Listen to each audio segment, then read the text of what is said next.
കർത്താവിൻ്റെ തിരുസന്നിധിയിലേക്ക് ദൈവം ഈ പ്രയാസത്തിൻ്റെ കാലത്ത് ദൈവം നിങ്ങളെ പ്രത്യേകം വിളിച്ചതാണെന്നും എപ്പോഴും ഓർക്കണം. രണ്ട് കാര്യം ഓർക്കണം. ഒന്ന്, കർത്താവിൻ്റെ തിരുസന്നിധിയിലാണ് നമ്മൾ എത്തപ്പെട്ടിരിക്കുന്നത്. അത് ദൈവം എന്നെ പ്രത്യേകം ഈ അഴിഞ്ഞ കാലത്ത് എന്നെ വിളിച്ചതാണ്.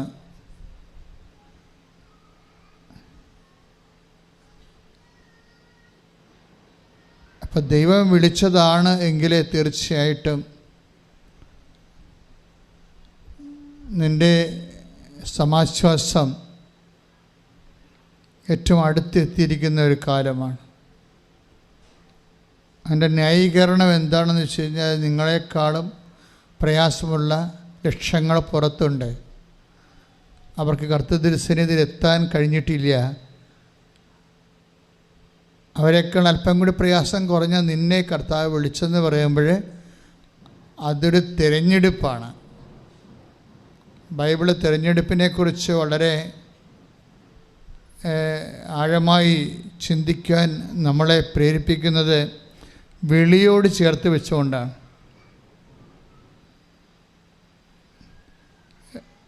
ദൈവം നേരിട്ട് വന്നിങ്ങനെ കൈകാട്ടി വിളിക്കത്തില്ലെന്ന് നമുക്കറിയാം. പക്ഷെ ദൈവം വിളിക്കുമെന്ന് നമുക്കറിയാം.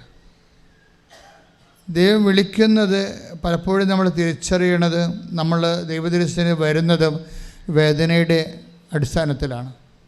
ക്ലേശത്തിൻ്റെ, രോഗത്തിൻ്റെ, കടങ്ങളുടെ, പീഡകളുടെ, ഞെരുക്കത്തിൻ്റെ, ഇല്ലായ്മകളുടെയൊക്കെ ഒരടിസ്ഥാനത്തിലാണ്. അപ്പോൾ വേദന പലപ്പോഴും വിളിയായിട്ട് മാറാറുണ്ട്. വേദന തന്നെയാണ് വിളി. വേറൊരു വിളിയില്ല. നിനക്ക് എന്തെങ്കിലും തരത്തിലുള്ള വേദനയുണ്ടോ, അത് ദൈവവിളിയായിട്ട് നീ തിരിച്ചറിയണം. എന്താ അങ്ങനെ പറയാൻ കാരണം എന്ന് ചോദിച്ചാൽ, ഈശോ അധ്വാനിക്കുന്നവനെ, ഭാരം വഹിക്കുന്നവനെ നിങ്ങൾ എൻ്റെ അടുത്ത് വരിക എന്ന് ഈശോ വിളിച്ചിട്ടുണ്ട്. എന്തിനാണ് വിളിച്ചിരിക്കുന്നത് എന്ന് അവിടെ ആ വചനത്തിൽ പറയുന്നുണ്ട്. ഞാൻ നിങ്ങളെ ആശ്വസിപ്പിക്കാം. അതാണ് എല്ലാ ദൈവവിളികളുടെയും ഒരടിസ്ഥാനപരമായ ലക്ഷ്യം ആശ്വാസമാണ്. വിശുദ്ധ മത്തായി സുവിശേഷം 11:28-29 വചനങ്ങൾ. ശ്രുതികട്ടെ ഹല്ലേലൂയ. വചനം കേൾക്കാം. മത്തായി 11:28-29 തിരുവചനങ്ങൾ. അധ്വാനിക്കുന്നവരും അധ്വാനിക്കുന്നവരും ഭാരം വഹിക്കുന്നവരുമായ നിങ്ങളെല്ലാവരും എന്റെ അടുക്കൽ വരുവിൻ, ഞാൻ നിങ്ങളെ ആശ്വസിപ്പിക്കാം.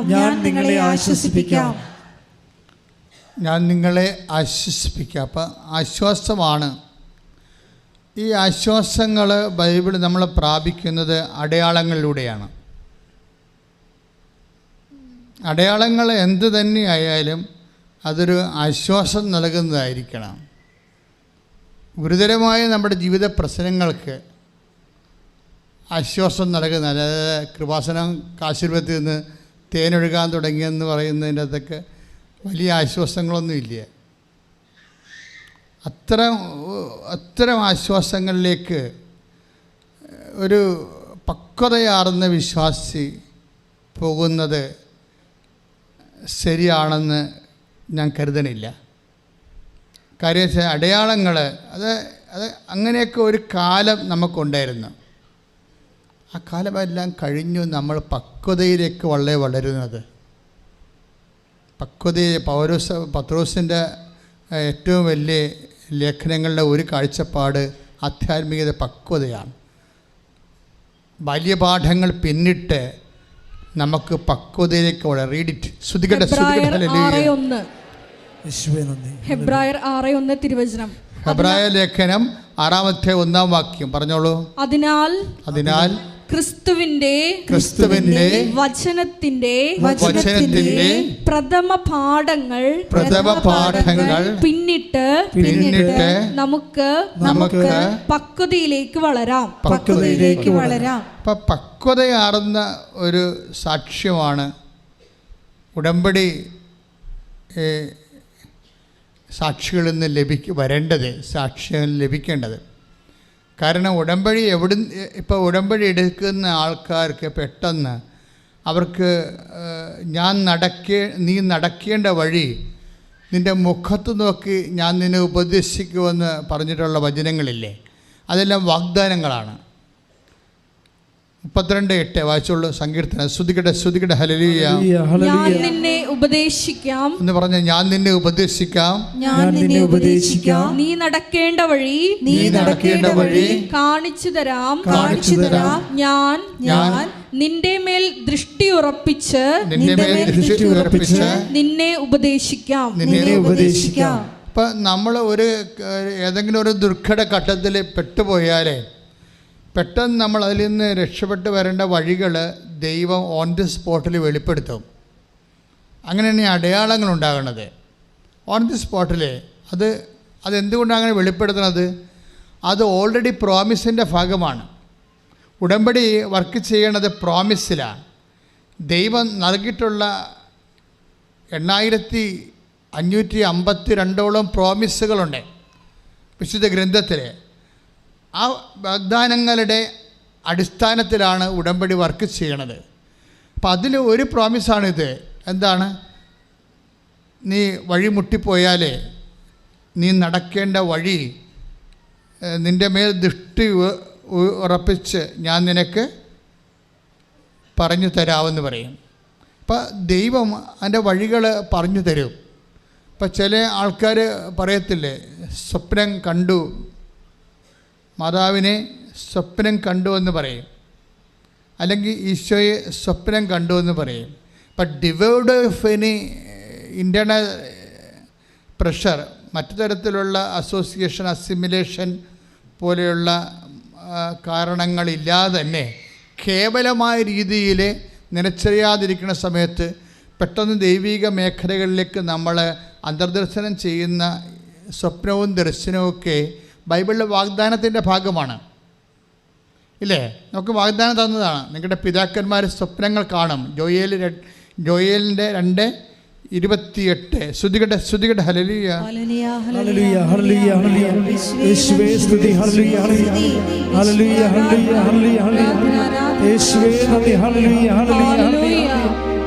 മഹത്വം, ആരാധന. ജോയേൽ 2:28 വായിച്ചോളൂ. അന്ന് ഇങ്ങനെ സംഭവിക്കും. അന്നിങ്ങനെ സംഭവിക്കും. എല്ലാവരുടെയും മേൽ എന്റെ ആത്മാവിനെ ഞാൻ വർഷിക്കും. നിങ്ങളുടെ പുത്രന്മാരും പുത്രിമാരും പ്രവചിക്കും. നിങ്ങളുടെ വൃദ്ധന്മാർ സ്വപ്നങ്ങൾ കാണും. യുവാക്കൾക്ക് ദർശനങ്ങൾ ഉണ്ടാവും. അപ്പോൾ സ്വപ്നങ്ങളും ദർശനങ്ങളും പരിശുദ്ധാത്മാവിൻ്റെ വരദാനങ്ങളുടെ ഭാഗമാണ്. അത് ഉടമ്പടി എടുക്കുമ്പോൾ തന്നെ പല ആൾക്കാരും പെട്ടെന്ന് ആ ഒരു ഡിവൈൻ മെല്യൂവിലേക്ക് അങ്ങോട്ട് വരും. നിങ്ങൾക്കറിയാമല്ല, കരിസ്മാറ്റിക് ഫോർമാറ്റ് അനുസരിച്ച് കൊണ്ട് അങ്ങനെ ഒരു മേഖലയിലേക്ക് പ്രവേശിക്കണമെങ്കിൽ കുറേ പടികളുണ്ട്. പ്രാരംഭ ധ്യാനം, വളർച്ചാ ധ്യാനം, അതിനുശേഷം ആന്തരിക സൗഖ്യധ്യാനം, അതിനുശേഷം പ്രാർത്ഥനാനുഭവ ധ്യാനം, 5ാമത്തെ ഘട്ടത്തിൽ വരദാനങ്ങളുടെ ധ്യാനം, കൗൺസിലിംഗ് കോഴ്സ്. ഇത്രയും സംഭവങ്ങളിലേക്ക് വരുമ്പോഴാണ് നമ്മൾ പൂർണ്ണമായിട്ട് ഒരു ഡിവൈൻ മെരീഡിലേക്ക് ഒരു വ്യക്തി എത്തിച്ചേരുന്നത്. പക്ഷേ ഉടമ്പടി എടുക്കുമ്പോൾ നിങ്ങളെ സത്യസന്ധമാണെങ്കിൽ, അത് പൂർണ്ണമായിട്ട് എടുക്കണമെന്നുണ്ടെങ്കിൽ ഈ പരിശുദ്ധാത്മാവിൻ്റെ വരദാനങ്ങളുടെ സ്വപ്നങ്ങളും ദർശനങ്ങളും അത് നീ നടക്കേണ്ട വഴിയായി നിൻ്റെ മുഖത്ത് നോക്കിയുള്ള ഉപദേശമായി സങ്കീർത്തനം 8:32 ജോയേൽ 2:28 പെട്ടെന്ന് നിങ്ങൾ ദൈവിക മേഖലയിലേക്ക് കടന്നു ചെല്ലണത് അനേകായിരങ്ങൾ ഇവിടെ സാക്ഷ്യം പറയുമ്പോൾ നമുക്ക് മനസ്സിലാകും ഉടമ്പടി മച്ച് മോർ ദാൻ ദാറ്റ് എന്ന്. അതാണ് പക്വത എന്ന് പറയണത്. മനസ്സിലായില്ലേ? അതായത് നമ്മളെ ആധ്യാത്മികതയിൽ ഈടുവെപ്പുള്ളവരായിട്ട് വളർത്തണം. ഈടുവെപ്പുള്ള അതെന്തുമാത്രം ആധ്യാത്മികത ഈടുവെപ്പ് എന്ന് പറയുമ്പോഴേ സ്വാഭാവികമായിട്ടും നിങ്ങളെ കാണുന്ന ചില മൈന്യൂട്ടായിട്ടുള്ള ചില അടയാളങ്ങൾക്ക് അപ്പുറത്ത് അതിൻ്റെ ഒരു കാലം അങ്ങ് കഴിഞ്ഞു, എത്രയോ കാലം മുമ്പ് കഴിഞ്ഞു. നമ്മൾ എന്തിനാണ് പിന്നെയും പിന്നോട്ട് പോകണത്? ആധ്യാത്മികതയെ പിന്നോട്ടടിക്കരുത്, നമ്മൾ മുന്നോട്ടാണ് പോകേണ്ടത്. മുന്നോട്ട് പോകുമ്പോഴേ എന്താ സംഭവിക്കണത്?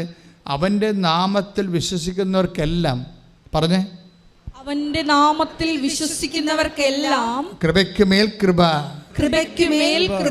ലഭിച്ചിരിക്കുന്നു. നമ്മൾ അതാണ് മുന്നോട്ടുള്ള പോക്കിൽ വരണത്. എന്താ വേണ്ടത് നമുക്ക്? കൃപയ്ക്ക് മേൽ കൃപ, ഗ്രേസ് അപ്പോൺ ഗ്രേസ്. അതാണ് യോഹന്നാൻ്റെ സുവിശേഷത്തിലെ 1-ാം അധ്യായം 16-17. ശ്രദ്ധിക്കട്ടെ. ഹല്ലേലൂയ.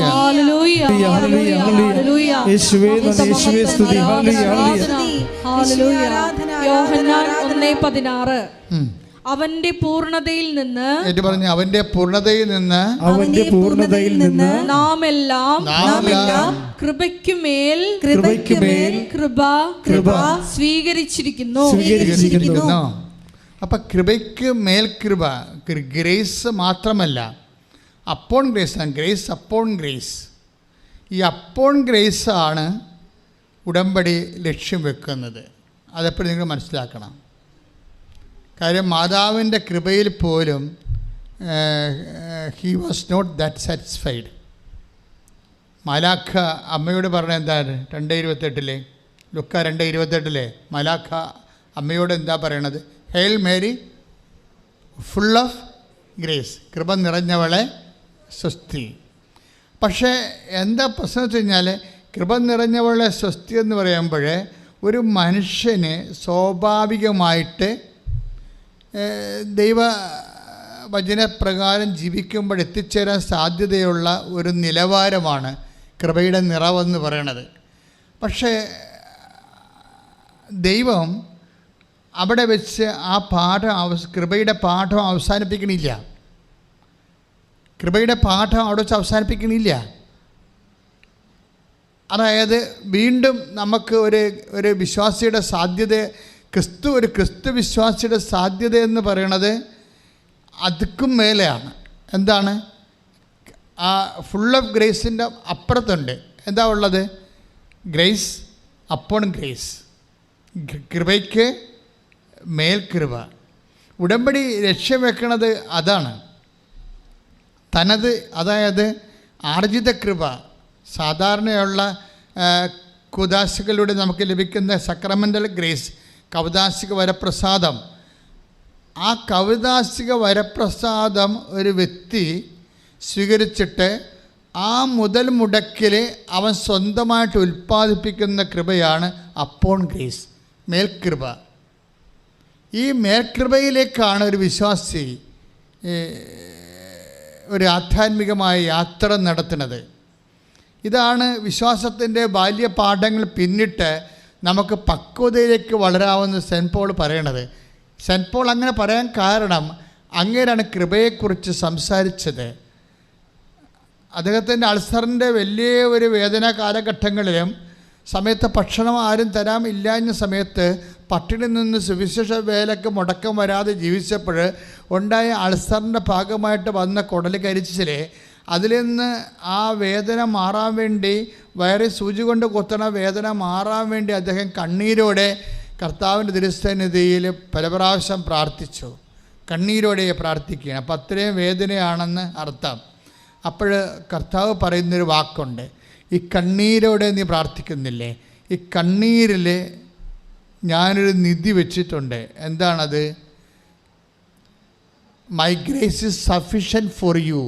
2:9 അല്ലേ? 2 കൊറിന്ത്യൻസ് 12:9 വായിച്ചോളൂ. ശ്രുതികട്ടെ ശ്രുതികട്ടെ ഹല്ലേലൂയ. എന്നാൽ അവിടുന്ന് എന്നോട് അരുൾ ചെയ്തു എന്ന് പറഞ്ഞ എന്നാൽ അവിടുന്ന് എന്നോട് അരുളി ചെയ്തു എന്നാൽ അവിടുന്ന് എന്നോട് അരുൾ ചെയ്തു നിനക്ക് എന്റെ കൃപ മതി. നിനക്ക് എന്റെ കൃപ മതി. എന്തെന്നാൽ ബലഹീനതയിലാണ് എന്റെ ശക്തി പൂർണ്ണമായി പ്രകടമാകുന്നത്. അവിടെ ഒരു ഭയങ്കരമായിട്ടുള്ള വേർഡ് ടെസ്റ്റിംഗ് ഉണ്ട്. 2 കൊറിന്ത്യൻസിൻ്റെ 12:9 എന്താണ്? My grace is sufficient for you. അവിടെയാണ് ഗ്രേസിനെ കുറിച്ച് ബൈബിൾ വളരെ വ്യക്തമായ വെളിപാട് നൽകുന്നത്. എന്താണ്? My grace is sufficient for you. അതായത് നമുക്ക് ഈ ഭൂമിയിൽ ഈ മനുഷ്യാവസ്ഥയിൽ എല്ലാം മനുഷ്യൻ അനുഭവിക്കുന്ന പ്രശ്നം ഒന്നും സഫിഷ്യൻ്റ് അല്ല എന്നുള്ളൊരു മാനസിക അവസ്ഥയാണ് ഉള്ളത്. പക്ഷേ ഗ്രേസ് ലഭിച്ചു കഴിയുമ്പോൾ ഗ്രേസ് എന്താണെന്ന് അവിടെ പറയുന്നുണ്ട്. എന്താണ് പറയുന്നത്? 2 കൊറിന്ത്യൻസ് 12:9 ഗ്രേസ് എന്താണെന്ന് പറയുന്നുണ്ട്. എന്താ? കൃപ എന്തെന്നാൽ ബലഹീനതയിലാണ് ദൈവത്തിൻ്റെ ശക്തി. അപ്പോൾ ശക്തിയാണ് കൃപയെന്ന് പറയുന്നത്. പവർ ആൻഡ് പേഴ്സൺ ആയിട്ടാണ് ബൈബിള് ഈ വിഷയം അവതരിപ്പിക്കുന്നത്. നമ്മൾ ചില ആൾക്കാർ പറയത്തില്ലേ സാക്ഷ്യം, അതായത് കഴിഞ്ഞ ദിവസങ്ങളിൽ അരുൺ കുമ്പനാട്, അദ്ദേഹത്തിൻ്റെ ഒരു സാക്ഷ്യം, അക്രൈസ്തവനാണ്, എൻജിനീയറാണ്. അപ്പോൾ അദ്ദേഹത്തിൻ്റെ സാക്ഷ്യമാണ് ഇപ്പോൾ കത്തി നിൽക്കുന്നത്. 3 ദിവസം കൊണ്ട് 85,000 പേരോളം ആ സാക്ഷ്യം കണ്ട്. അദ്ദേഹം അതിൽ പറയുന്ന കാര്യം, കണ്ണീരിൻ്റെ വലിയൊരു കാലം എനിക്കും എൻ്റെ അപ്പായ്ക്കും അമ്മയ്ക്കും ഉണ്ടായിരുന്നു. പക്ഷെ ആ സമയത്തെല്ലാം ദൈവം ഞങ്ങളെ നയിച്ചു. കർത്താവിൻ്റെ സാന്നിധ്യം വല്ലാണ്ട് അനുഭവിക്കുന്നുണ്ടായിരുന്നെന്ന്. അതാണ് അദ്ദേഹത്തിൻ്റെ ഒരു പക്ഷെ അത് ഭയങ്കര രസമാണ് കേൾക്കാൻ. അത് നിങ്ങളൊരിക്കലും ഹൃദയം കൊണ്ട് ബുദ്ധി കൊണ്ട് ചിന്തിക്കരുത്, ദൈവത്തെ ഹൃദയം കൊണ്ട് ചിന്തിക്കണം എന്നൊക്കെ അദ്ദേഹം പറയുന്നുണ്ട്. അതല്ല, അതായത് ചുമ്മായില്ല, ഭയങ്കര സീരിയസ് ആയിട്ടുള്ള പ്ലേസ്മെൻ്റാണ് അവിടെ. കാര്യങ്ങളെ അദ്ദേഹം അനുഭവിച്ച് ദൈവത്തെ അദ്ദേഹം പ്ലേസ് ചെയ്യാൻ. പക്ഷേ നന്നായിട്ടുണ്ട്. അപ്പോൾ അദ്ദേഹം പറയണത് കണ്ണീരിൻ്റെ കാലത്ത് വല്ലാത്ത ദൈവത്തിൻ്റെ സാന്നിധ്യം ഞങ്ങൾ അനുഭവിക്കുന്നുണ്ടായിരുന്നു. അതെന്ന് വെച്ച് കഴിഞ്ഞാൽ എന്താ കാലത്ത് കഴിഞ്ഞാൽ ദൈവം 2 തരത്തിലാണ് നമുക്ക് ലഭ്യമാകുന്നത്. ഒന്ന് പേഴ്സണായിട്ട്, ബൈ പേഴ്സൺ. രണ്ടാമത്തത് പവറായിട്ട്. ബൈബിൾ എപ്പോഴും അവതരിപ്പിക്കുന്നത് നിങ്ങളെപ്പോഴും പ്രെയർ ചെയ്യുമ്പോൾ അല്ലെങ്കിൽ നിങ്ങൾ എന്തെങ്കിലും ഒരു പ്രവൃത്തി ചെയ്യുമ്പോൾ അത് നമുക്ക് വേണേൽ ഒരു ഫങ്ഷൻ. നിങ്ങൾക്ക് എന്താണ് കുഴപ്പമെന്നറിയാവോ? ചിലർക്ക് എന്താ കുഴപ്പമെന്ന് വെച്ചാൽ നിങ്ങൾ ആത്മാർത്ഥമായിട്ട് ഉടമ്പടിയിൽ വരുന്ന ഹോം വർക്കുകളൊക്കെ ചെയ്യുന്നുണ്ട് അല്ലേ? രോഗികളെ പോയി കാണുന്നു, കൃപാസന പത്രം കൊടുക്കുന്നു, പ്രാർത്ഥിച്ച് കൊടുക്കുന്നു, കർത്താവിനെ അറിയിക്കുന്നു, അറിഞ്ഞവരെ ആഴപ്പെടുത്തുന്നു, വസ്ത്രമില്ലാത്തവർക്ക് നിങ്ങൾ വസ്ത്രം കൊടുക്കുന്നു. ഇതൊക്കെ നമ്മൾ ചെയ്യുന്നുണ്ട്. പക്ഷെ ചെയ്യുമ്പോഴുണ്ടാകുന്നൊരു ഒരു പ്രശ്നമുണ്ട്. ഇതെല്ലാം ഉദ്ദേശം വെക്കുന്ന ഒരു ഉദ്ദേശമുണ്ട്. എന്താണ് ഉദ്ദേശം? ഇതൊരു ഫങ്ഷനല്ല, പിന്നെന്താണ്? ഒരു മിഷനാണ്. നിനക്ക് ഈശോയോട് സ്നേഹമുണ്ടെങ്കിൽ, ഈശോ പറഞ്ഞില്ലേ 13:35 യോഹന്നാന്റെ സുവിശേഷം, ശ്രുതികട്ടെ ഹല്ലേലൂയ. യോഹന്നാന്റെ സുവിശേഷം 13:35 നിങ്ങൾ പരസ്പരം സ്നേഹിക്കുവിൻ. ഒന്ന് പറഞ്ഞാൽ നിങ്ങൾ പരസ്പരം സ്നേഹിക്കുവിൻ. ഞാൻ നിങ്ങളെ സ്നേഹിച്ചതുപോലെ നിങ്ങളും പരസ്പരം സ്നേഹിക്കുവിൻ. നിങ്ങൾക്ക് പരസ്പരം സ്നേഹമുണ്ടെങ്കിൽ നിങ്ങൾ എന്റെ ശിഷ്യന്മാരാണെന്ന് അതുമൂലം എല്ലാവരും അറിയും.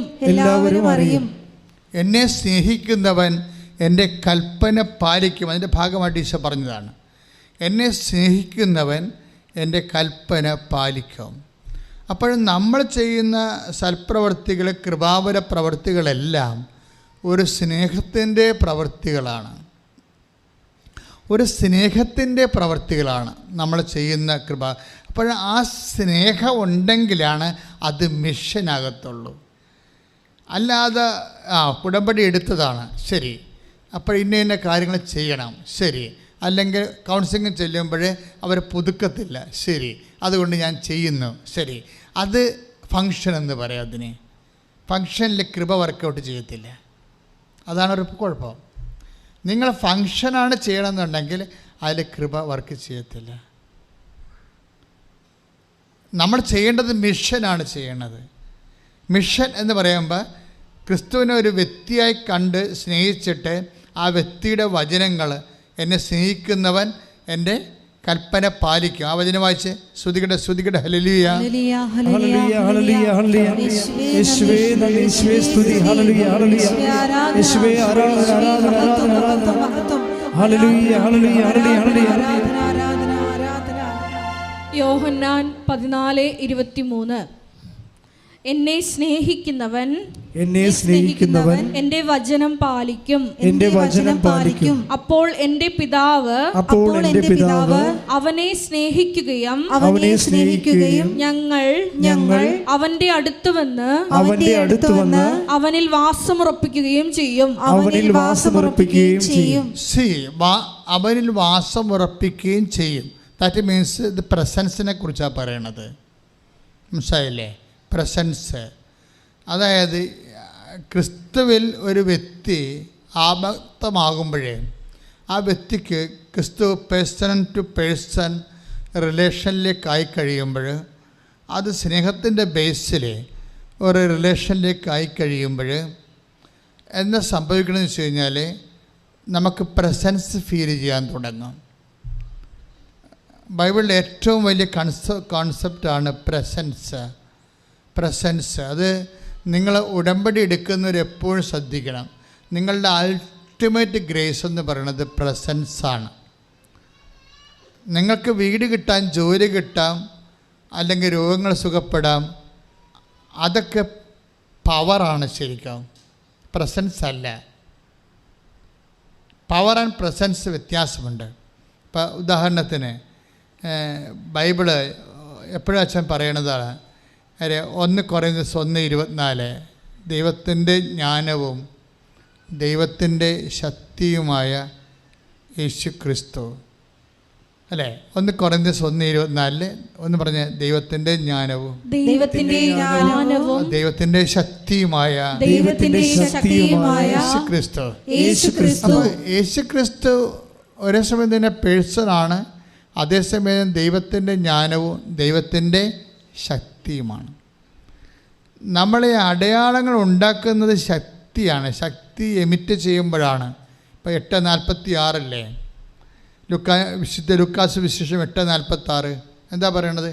ആ രക്തസ്രാവക്കാർ രോഗി സുഖപ്പെടുത്തുന്നത് എന്താണ്? എന്നിൽ നിന്ന് ശക്തി നിർഗളിച്ചിരിക്കുന്നു.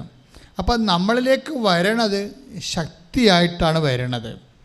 ശക്തി വന്നാൽ, ക്രിസ്തുവിനെ ശക്തിയായിട്ട് അനുഭവിക്കുമ്പോൾ സ്വാഭാവികമായിട്ടും നമുക്ക് സൗഖ്യം ഉണ്ടാകും. അല്ലെങ്കിൽ അത് ജീവിത മണ്ഡലങ്ങളിലാണത് പ്രവർത്തിക്കണമെങ്കിൽ ബ്ലെസ്സിങ്സ്, ഫിസിക്കൽ ഫേവേഴ്സ് ഉണ്ടാകും. ആത്മാവിലാണ് പ്രവർത്തിക്കണമെങ്കിൽ ഗ്രേസായിട്ട് വർക്ക് ചെയ്തിട്ട് നിത്യജീവൻ ലഭിക്കും.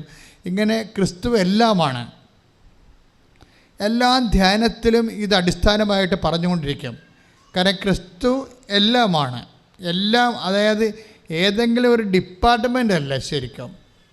അതായത് ഒരു വ്യക്തിക്ക് ഇഹത്തിലും പരത്തിലും ആവശ്യമുള്ള എല്ലാത്തിൻ്റെയും ലാസ്റ്റ് വേർഡായിട്ടാണ് ക്രിസ്തു മനുഷ്യരാശി അനുഭവിച്ചിട്ടുള്ളത്. പ്രാർത്ഥിക്കുക, കർത്താവായ ദൈവമേ എൻ്റെ ജീവിതത്തിലെ എല്ലാ മണ്ഡലങ്ങളിലെയും സംതൃപ്തിപ്പെടുത്തുന്ന ദൈവത്തിൻ്റെ സംവിധാനം ക്രിസ്തുവിനെ എന്നിൽ അഭിഷേകമായി നൽകണമേ. ശ്രുതികട്ടെ.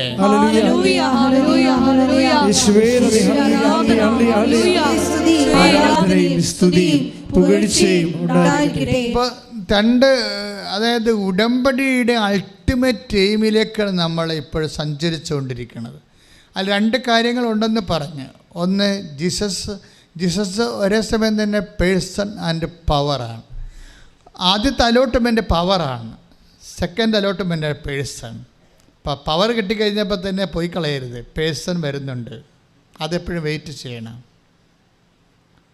പവർ എന്ന് പറയുമ്പോൾ അത് ഇപ്പോൾ ബോഡിയിൽ വരുന്ന പവർ അടിച്ചു കഴിഞ്ഞാൽ അത് ഹീലിംഗ് ആയി മാറും. ഇപ്പം എന്തും ആൾക്കാർ ഇപ്പോൾ ഉടമ്പടിയിലെ സൗഖ്യത്തിന് ജസ്റ്റ് 3 minutes മതി. ഇപ്പോൾ സാക്ഷ്യം കേൾക്കുമ്പോൾ നമുക്ക് മനസ്സിലാകും. എനിക്കറിയത്തില്ലായിരുന്നു. സാക്ഷ്യം കേൾക്കുമ്പോൾ നമുക്ക് മനസ്സിലാകും. Only 3 minutes prayer. അതിനുള്ളിൽ അല്ലാതെ വാരിക്കെട്ടി 2 മണിക്കൂർ 1.5 മണിക്കൂർ പ്രാർത്ഥനയില്ല. Just 3 minutes prayer. കാര്യം ഉടമ്പടിയുടെ ബേസിലാണ് ആ പ്രെയർ ചെയ്യണത്. അപ്പോൾ നമുക്ക് തന്നെ മനസ്സിലായിട്ടില്ല ഉടമ്പടിക്ക് എന്തുമാത്രം റേഞ്ചാണുള്ളതെന്ന്. ഇതിങ്ങനെ ഓരോ ആൾക്കാർ ഓരോ ദിവസവും ഇങ്ങനെ സാക്ഷ്യം ചൊരിയുമ്പോഴല്ലേ നമുക്ക് മനസ്സിലാവണത്. ഇത് നമ്മളൊന്നും പിടിച്ചാലിത് നിൽക്കത്തില്ല, അത് വേറെ ഒരു ലോകത്തിലാണ് നമ്മളെ കൊണ്ട് എത്തിക്കുന്നത്. എല്ലാ മനുഷ്യരുടെയും എല്ലാ വിഷയങ്ങളല്ലേ, ക്രിസ്തു എല്ലാമാണെന്ന് പറഞ്ഞാൽ കറക്റ്റല്ലേ ഉടമ്പടിയിലൊക്കെ മനസ്സിലാകണത്. എല്ലാ മനുഷ്യരുടെയും എല്ലാ വിഷയങ്ങളിലേക്കുമാണ് ക്രിസ്തു സഞ്ചരിച്ച് പവറായിട്ടും വ്യക്തിയായിട്ടും എത്തണത്. അപ്പോഴേ ഉടമ്പടിയിലെ ലക്ഷ്യം എന്താണ്? അതായത് അവിടുന്ന് തൻ്റെ ജനങ്ങളുടെ അവരുടെ പാപങ്ങളിൽ നിന്ന് മോചിക്കുമെന്നാണ് മാലാഖ പ്രവചിക്കുന്നത്. അവിടുന്ന് തൻ്റെ ജനങ്ങളെ അവരുടെ പാപങ്ങളിൽ നിന്ന് മോചിക്കും എന്നാണ് മംഗളവാർത്തയിൽ മാലാഖ മറിയത്തോട് പറയണത്. പക്ഷേ ക്രിസ്തു പിറന്നു കഴിഞ്ഞ് ശമയോൻ ദീർഘദർശി പറയണത് എന്താണ്? എല്ലാ മനുഷ്യർക്കും വേണ്ടി ഒരുക്കിയിരിക്കുന്ന രക്ഷ ഞാൻ എൻ്റെ കണ്ണുകൊണ്ട് കണ്ടിരിക്കുന്നു. അപ്പോൾ രക്ഷ എനിത്തിങ് ആകാം. അതായത് എവിടെയാണ് നിനക്ക് ഒരു അതിജീവനം വേണ്ടത്, ആത്മീയമാണെങ്കിലും മാനസികമാണെങ്കിലും ശാരീരികമാണെങ്കിലും, അപ്പോൾ അതിജീവനത്തിൻ്റെ ഒരു ദൈവ പദ്ധതിയായിട്ടാണ് ക്രിസ്തു വ്യക്തികൾ ഉടമ്പടിയിലൂടെ ഓരോ നിമിഷവും അനുഭവിച്ചുകൊണ്ടിരിക്കുന്നത് കൊണ്ടാണ് ഞാൻ നിങ്ങൾ കുറച്ചുകൂടി സീരിയസ് ആകണമെന്ന് പറഞ്ഞത്. എന്താ സീരിയസ് ആകണമെന്ന് പറഞ്ഞതെന്നറിയാവോ? ഇതിന് ഒത്തിരി സാധ്യതയുള്ളത് ഓരോ ദിവസവും നമ്മൾ അനുഭവിക്കുന്നുണ്ട് ഓരോ വ്യക്തികൾ. ഇപ്പം ഇന്ന് വെളുപ്പിന് ഞാനൊരു സാക്ഷ്യം 3.5 മണിക്കൂർ സാക്ഷ്യം കേട്ടു. സർക്കാസ്റ്റിക്കാണ് അത്. അപ്പോൾ ഒരു കുട്ടിക്ക് സ്ഥിരമായിട്ട് അവർക്ക് ഹിയറിങ് കിട്ടത്തില്ല. 3-4 പ്രാവശ്യം ഈ OIT എഴുതിയിട്ടുണ്ട്. കുറേ വർഷമായിട്ട് കുറേ നാളായിട്ട് ഹിയറിങ് കിട്ടത്തില്ല. ഇപ്പോൾ എന്താ അത് കിട്ടത്തില്ല. പക്ഷേ it is not known to me. എന്നോട് അവൾ അത് പറഞ്ഞിട്ടില്ല. ഇതാണ് എൻ്റെ പ്രശ്നമെന്നുള്ളത് എന്നോട് പറഞ്ഞിട്ടില്ല. പക്ഷേ ഇവരിങ്ങനെ ഈ പ്രൊഫഷണൽസ് എല്ലാം ഇങ്ങനെ മുട്ടനിൽക്കുമല്ലോ ഇവിടെ. അപ്പം എൻ്റെ ഓരോ പ്രോസസ് പ്രയറിൻ്റെ സമയത്ത് ഞാൻ ഇവളുടെ ചെവിയെ തൊട്ട് പ്രാർത്ഥിക്കും. പക്ഷേ it is not known to me. ഇവൾക്കിതാണ് പ്രശ്നമെന്നുള്ളത് എന്നോട് പറഞ്ഞിട്ടില്ല. പക്ഷെ ചെവിയെ തൊട്ട് പ്രാർത്ഥിക്കുമ്പോൾ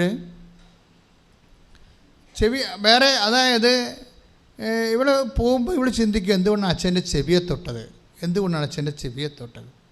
പക്ഷെ അത് അപ്പോഴതിന് ഉത്തരമില്ല.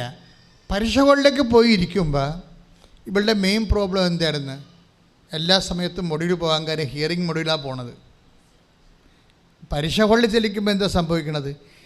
ഇവൾ പഴയതുപോലെ തന്നെ കേൾക്കണത് ഒരു സംഭവം, കേൾക്കണത്, പക്ഷേ അതിനും ഉത്തരം പറയണത് വേറെ സംഭവം. അതായത് അതുപോലെ തന്നെ കേൾക്കണത് ഒരു സംഭവം, പിന്നെ എഴുതി വെക്കണത് വേറെ സംഭവം. അപ്പോൾ ഇവർക്ക് തന്നെ അറിയാം ഇത് എന്ത് മണ്ടം പരിപാടിയാണ് കാണിക്കണത്. ഞാൻ കേൾക്കണതല്ലല്ലോ തിരിച്ച് പറയണത്, ഞാൻ കേൾക്കണതല്ലല്ലോ എഴുതി വെക്കണത്. അപ്പോൾ ഇത് തമ്മിൽ ഇവർക്ക് തന്നെ കൺഫ്യൂഷനാണ്. അതായത് ഇതിന് ഈ ചെവിയെ തൊട്ടിരിക്കുന്ന ഈ ഒരു അഭിഷേക പ്രാർത്ഥനയുടെ ഒരു അവസ്ഥ, ഇത് ചെവിയിൽ ആ വരുന്ന മൊഡ്യൂൾസിനെ അതേസമയം തന്നെ ഇതിനെ ട്രാൻസ്ഫർ ചെയ്യുകയാണ്, അതിൻ്റെ കറക്റ്റ് ഉത്തരങ്ങളിലേക്ക് ഗൈഡ് ചെയ്തുകൂടെ. ഞാൻ ഇടയ്ക്ക് നിങ്ങളോട് പറയാറുണ്ട്, ഉടമ്പടി ഒരു ഗൈഡഡ് മിസൈൽ പ്രോഗ്രാംഡ് പ്രെയർ പോലെയാണ്. ഇത് അതിൻ്റെ കറക്റ്റ് ടാർഗറ്റിലേക്കേ പോകത്തുള്ളൂ, ഷാർപ്പ് ഷൂട്ട് ചെയ്യണ പ്രെയറാണിത്. അതുകൊണ്ടാണ് നിങ്ങളെപ്പോഴും ഈ ഒരു വളരെ മാത്തമാറ്റിക്കലായിട്ടാണ് ഉടമ്പടിയോട് ഇടപെടേണ്ടത്. കാര്യം അതിലെന്താണ് ഡിമാൻഡ് ചെയ്തിരിക്കുന്നത്, അതിൻ്റെ ഒരു ഫീലുണ്ട്. ഡിമാൻഡ് ചെയ്യണത് നമുക്ക് ടെക്നിക്കലായിട്ട് വേണമെങ്കിൽ സാറ്റിസ്ഫൈ ചെയ്യാം, ടെക്നിക്കൽ സാറ്റിസ്ഫാക്ഷൻ ഫങ്ഷനായിട്ട് മാറും. പക്ഷേ അതിൻ്റെ അകത്തൊരു കോർഡിയൽ എലമെൻ്റ് ഉണ്ട്, ദൈവത്തോടുള്ള സ്നേഹം. അതുകൂടി ചേർത്ത് വെച്ചാണ് നിങ്ങൾ ഇപ്പോൾ പത്രോസ് തന്നെ എന്താ പറയണത്, പ്രസംഗിക്കുന്നവൻ. If you are a speaker, speak as if it is instructed by the God. ആ വായിച്ചനെ എടുത്ത് ശ്രുതിക്കട്ടെ ശ്രുതിക്കട്ടെ ഹല്ലേലൂയ ശ്രുതിക്കട്ടെ ശ്രുതിക്കട്ടെ യേശുവേ സ്തുതി ഹല്ലേലൂയ ഹല്ലേലൂയ ഹല്ലേലൂയ ഹല്ലേലൂയ യേശുവേ ആരാധന. 1 പത്രോസ് 4:11 1 പത്രോസ് 4:11 പ്രസംഗിക്കുന്നവൻ ദൈവത്തിന്റെ അരുളപ്പാട് നൽകുന്നവനെ പോലെ പ്രസംഗിക്കട്ടെ. ശുശ്രൂഷിക്കുന്നവൻ ജസ്റ്റ് ഗോട്ട് ദ പോയിന്റ്. എന്താണ് അടുത്ത എന്താ പറയണത്? ശുശ്രൂഷിക്കുന്നവൻ. വായിച്ചോളൂ. ശുശ്രൂഷിക്കുന്നവൻ ദൈവത്തിൽ നിന്ന് ലഭിച്ച ശക്തി കൊണ്ട് എന്ന പോലെ ശുശ്രൂഷിക്കട്ടെ. അപ്പൊ ശുശ്രൂഷയാണ് ഇവിടുത്തെ വിഷയം. നിങ്ങൾ പറഞ്ഞാലും ആര് കർത്താവിൽ നിന്ന് അരുളപ്പാട് ലഭിച്ചവനെ പോലെ പറയണം. പിന്നെ എന്താണ്? നിങ്ങൾ ശുശ്രൂഷിച്ചാൽ, ഇപ്പം ദൈവത്തിൽ നിന്ന് ശക്തി ലഭിച്ചവനെ പോലെ നിങ്ങൾ ശുശ്രൂഷിക്കണം. അപ്പം ദൈവത്തിൽ നിന്ന് ശക്തി ലഭിച്ചവനെ പോലെ. അപ്പോൾ ശുശ്രൂഷയും ശക്തിയും തമ്മിൽ ബന്ധമുണ്ട്. എന്താ കാര്യം? യേശുക്രിസ്തു 1 Corinthians 1:24 പറയുന്നു. എന്താ പറയണത്? ദൈവത്തിൻ്റെ ജ്ഞാനമാണ്, ദൈവത്തിൻ്റെ ശക്തിയാണ്. ക്രിസ്തുവിൽ നിന്ന് ശക്തി ലഭിക്കുക എന്ന് വെച്ചാൽ ശക്തിയുടെ ക്രിസ്തുവിൻ്റെ തൽഭവമായിട്ടാണ്, തത്സമമായിട്ടാണ് ശക്തി വരണത്. ക്രിസ്തു വരുന്നത്, നമ്മുടെ ഉള്ളിൽ വരണത്, അതിൻ്റെ ഫീലിംഗ് പ്രയോഗപരതയിൽ വരണത് ഈ ശക്തിയാണ് ഫീൽ ചെയ്യണത്. എന്തൂസിയാസമായിരിക്കും. ഇതിന് നമ്മൾ അഭിഷേകമെന്നും പറയും. ഭയങ്കര പവർ. അത് ബീവിനൊക്കെ ഇവിടെ ഇരിപ്പുണ്ട് അല്ലേ? ആ ബിടെക്കിൻ്റെ പരീക്ഷ നടന്നുകൊണ്ടിരിക്കുന്ന സമയത്ത് അവൻ കൃപാസനം പത്രം ബേക്കറി ജംഗ്ഷനിലൊക്കെ കൊണ്ടുനടന്ന് കൊടുക്കുകയാണ്. ഉച്ചക്കാണ് പരീക്ഷ. അതെന്താണ്? ദൈവത്തിൽ നിന്ന് ശക്തി ലഭിച്ചവനെ പോയി. പരീക്ഷയാണ്, സപ്ലിയാണ്, കുറേ സപ്ലി ഉണ്ടായിരുന്നു. അതെന്ന് വെച്ചാൽ ആ സമയത്തും ഉള്ളിൽ നിന്ന് ശക്തി ലഭിച്ചവനെ പോലെയാണ് ആ ശുശ്രൂഷ പോണത്. അപ്പം അതുകൊണ്ട് ശുശ്രൂഷകളല്ല, നിങ്ങൾ ചെയ്യേണ്ടത് എന്താണെന്ന് അറിയാവോ? നിങ്ങൾക്ക് ശുശ്രൂഷിക്കാൻ പറ്റാത്തതിൻ്റെ കാരണം ശക്തി ലഭിക്കാത്തത് കൊണ്ടാണ്. അപ്പോൾ നിങ്ങൾ ശക്തിക്ക് വേണ്ടി പ്രാർത്ഥിക്കുക. കർത്താവായ ദൈവമേ, ശുശ്രൂഷ ലഭിക്കാൻ വേണ്ടി ഉടമ്പടി പ്രകാരമുള്ള പ്രേക്ഷിത പ്രവർത്തനങ്ങള് ചെയ്യാൻ ആവശ്യമായ ക്രിസ്തു അംശമായ ശക്തിയാൽ എന്നെ അഭിഷേകം ചെയ്യണമേ. ശ്രുതിക്കട്ടെ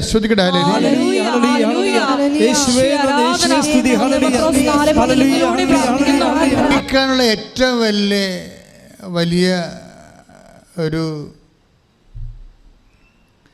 ആവശ്യം, എളുപ്പ വഴിയെന്ന് പറഞ്ഞ് കൃപയെക്കുറിച്ച് എപ്പോഴും ചിന്തിക്കുകയും ധ്യാനിക്കുകയും ആഗ്രഹിക്കുകയും കൊതിക്കുകയും ചെയ്യണം.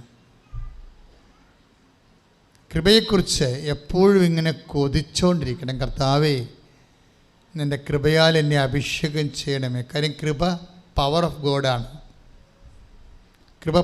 ഗോഡാണ്. ഇതെങ്ങനെ വർക്ക് ചെയ്യുമെന്ന് നമുക്ക് ഒരു പിടിയില്ല. എന്നുവെച്ചാൽ ഇത് മെറിറ്റിലല്ല വർക്ക് ചെയ്യണത്.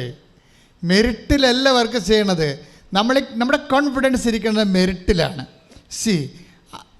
പലപ്പോഴും നമ്മുടെ കോൺഫിഡൻസ് അസോസിയേറ്റ് ചെയ്ത് അത് ഘടിപ്പിച്ചിരിക്കുന്നത് മെറിറ്റ് എന്നുള്ള അതായത് യോഗ്യത എന്നുള്ള ഒരു വിഷയമായിട്ടാണ് നമ്മുടെ ആത്മവിശ്വാസം ഘടിപ്പിച്ചിരിക്കുന്നത്.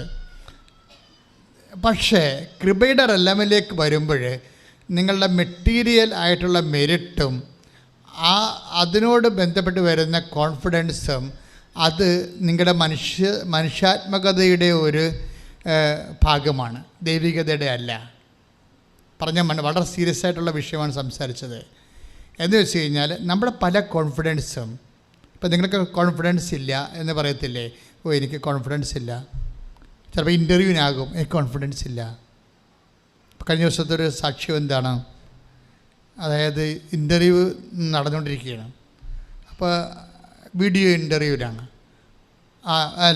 എംബസിയിലെ വിസ ഇൻ്റർവ്യൂ ആണ്. പക്ഷേ ഇവർക്ക് സ്പീക്കിംഗ് ഭയങ്കര പ്രോബ്ലമാണ്. അപ്പുറത്ത് ഇരിക്കുന്നയാൾ വിസ ഇൻ്റർവ്യൂ അല്ല, ജോബ് ഇൻ്റർവ്യൂ ആണ്. അപ്പോൾ ജോബ് ഇൻ്റർവ്യൂവിന് അയാളോട് സംസാരിക്കുകയാണ്. പക്ഷേ സംസാരിക്കുമ്പോൾ ഇവൾക്കൊരു കോൺഫിഡൻസും ഇല്ല. എന്നിട്ട് ഇവൾ സംസാരിക്കണമെല്ലാം പൊട്ടത്തെറ്റാണെന്ന് ഇവൾക്ക് നന്നായിട്ടറിയാം. പക്ഷേ അതിൻ്റെ ഇൻ്റർവ്യൂ ചെയ്യുന്ന ആൾ ഇറ്റ്സ് ഓക്കെ എന്ന് പറയുന്നുണ്ട്. അപ്പോൾ ഇവൾക്ക് തോന്നുന്നു ഇയാൾ എന്തറിഞ്ഞിട്ട് ഞാൻ പറയണ പൊട്ടത്തെറ്റാണല്ലോ, പിന്നെ ഇയാൾ എന്താണ് ഇറ്റ്സ് ഓക്കെ പറഞ്ഞത്, ഇയാൾ എന്നെ കളിയാക്കുകയാണെന്നാണ് അവൾ ചോദിക്കണത്. പക്ഷേ അതല്ല സംഭവം, ആ ജോലി അവൾക്ക് കിട്ടും. That is devoid of your merit. അതാണ് വിഷയം. അതായത് നമ്മുടെ കോൺഫിഡൻസ്, നിങ്ങളെ കോൺഫിഡൻസ് എന്ന് പറയുന്ന നിങ്ങളുടെ ആത്മവിശ്വാസം, അത് നിങ്ങൾ അസോസിയേറ്റ് ചെയ്തിരിക്കുന്നത് നിങ്ങളുടെ മെറിറ്റുമായിട്ടാണ്. നിങ്ങളുടെ യോഗ്യത, മേ ബി കലിബർ, കപ്പാസിറ്റി, അത് ലാംഗ്വേജ് ആകാം, അല്ലെങ്കിൽ നിങ്ങളുടെ എന്തെങ്കിലും തരത്തിലുള്ള സർട്ടിഫിക്കറ്റ്സ് ആയിരിക്കും, അല്ലേ? നിങ്ങൾ നേടിയെടുത്ത കുറേ സർട്ടിഫിക്കറ്റുകൾ, ക്രാഷ് ആയിട്ടുള്ള കോഴ്സുകളിലൊക്കെ ഉണ്ടാക്കിയിട്ടുള്ള സർട്ടിഫിക്കറ്റുകളായിരിക്കും. അതാണ് നിങ്ങളുടെ കോൺഫിഡൻസ് എന്ന് പറയുന്നത്. പക്ഷെ നിങ്ങളുടെ കോൺഫിഡൻസ് നിങ്ങൾ നേടിയെടുത്ത നിങ്ങളുടെ മനുഷ്യ ശക്തിയിൽ അടിസ്ഥാനപ്പെടുത്തിയുള്ള നിങ്ങളുടെ നേട്ടത്തിനേക്കാൾ ഉപരി ബിബ്ലിക്കൽ കോൺഫിഡൻസ് വർക്കൗട്ട് ചെയ്യണത് നിങ്ങളിൽ വസിക്കുന്ന ദൈവത്തിൻ്റെ സാന്നിധ്യത്തിലാണ്. കൈയടിച്ച് കർത്താവിനെ മറിച്ച് കർത്താവിൻ്റെ വാഗ്ദാനങ്ങളിലുള്ള വിശ്വാസത്തിലായിരിക്കണം. സങ്കീർത്തനം 44:3 എന്താ പറയണത്? അവരെ നാട് പിടിച്ചടക്കിയത് വാളുകൊണ്ടല്ലെന്ന്. ഭയങ്കര വചനമാണ്. ഞാൻ വെളുപ്പിനെ 3 മണിക്ക് എഴുന്നേറ്റപ്പോൾ ആ സമയത്തുള്ള പ്രാർത്ഥന കിട്ടിയ വചനങ്ങളാണ് ഈ പറഞ്ഞുകൊണ്ടിരിക്കണതൊക്കെ. അതായത് അവർ നാട് പിടിച്ചടക്കിയത് വാളുകൊണ്ടല്ല. പിന്നെ എന്താണെന്ന് സങ്കീർത്തനം പറയുന്നുണ്ട്. സങ്കീർത്തനം 44:3 വായിച്ചോളൂ. വാളുകൊണ്ടല്ല അവർ നാട് പിടിച്ചടക്കിയത്, കരമ്പലം കൊണ്ടല്ല അവർ വിജയം വരിച്ചത്. എന്ന് പറഞ്ഞ വാളുകൊണ്ടല്ല അവർ നാട് പിടിച്ചടക്കിയത്, കരബലം കൊണ്ടല്ല അവർ വിജയം വരിച്ചത്. പിന്നെ എന്തുകൊണ്ടാണ് സങ്കീർത്തനം പറയുന്നുണ്ട്? പറഞ്ഞോളൂ, വായിച്ചോളൂ താഴേക്ക്. അവിടുത്തെ വലത് കൈയും ഭുജവും മുഖപ്രകാശവും കൊണ്ടത്രേ അങ്ങ് അവരിൽ പ്രസാദിച്ചു. കണ്ടോ, അവർ നാട് പിടിച്ചടക്കിയത് എങ്ങനെയാണ്? നാട് പിടിച്ചടക്കുകയോ പരീക്ഷ ജയിക്കുകയോ അല്ലെങ്കിൽ വസ്തു ലേലത്തിൽ പിടിക്കുകയോ കേസ് ജയിക്കുകയോ അല്ലെങ്കിൽ വിവാഹം കഴിക്കുകയോ മക്കൾ ജനിക്കുകയോ ചെയ്യുന്നതിന് 2 ഫോർമാറ്റ് ഉപയോഗിക്കാം. സ്വാഭാവികമായ എല്ലാവർക്കും ഉള്ള ഒരു ജനറൽ ആയിട്ടുള്ള ഒരു ഫോർമാറ്റ് ഉപയോഗിക്കാം. പക്ഷേ നീ ജനറൽ കമ്പാർട്ട്മെൻറ്റിൽ വരുന്ന ആളല്ലല്ലോ. നിന്നെ ക്രിസ്തു സ്പെഷ്യൽ കമ്പാർട്ട്മെൻറ്റിലേക്ക് മാറ്റിയില്ലേ? അവൻ നിന്റെ വില കൊടുത്തു കഴിഞ്ഞപ്പോൾ നിന്റെ വീണ്ടെടുത്തപ്പോൾ കൈയിടിച്ച് കർത്താവ്